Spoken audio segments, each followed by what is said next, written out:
keď sme mladí a sprostí, tak sme robili akože asi dole plavky a že vieš, ako vyťahol seritanovi. Teraz akože to je morský, takže to je veľryba. Biozemiaky. A teraz už také dieťa okolo a že videl GMO. Mega bio. Mega bio. To bola veľryba. Čím väčšie je, tým viac bio. A to si ešte nevidel morského hoda. Chudé dieťa. A ten môj syn, ty vole, ten sa vyžíva v hadoch, rozumieš, ideme do zoologickej, tak ten len pri hadoch pozerá, vieš, do tých terárií. No, a keď raz bolo také, že bola taká výstava, hada si dal okolo krku a ten by sa si mi aj najradšej aj boskával.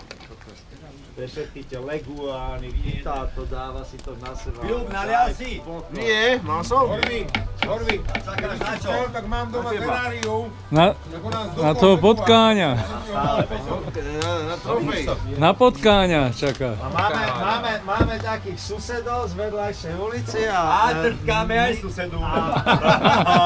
Čo? Trtkáme aj susedu. Nie. Už je trtkáme? A Božka rozpráva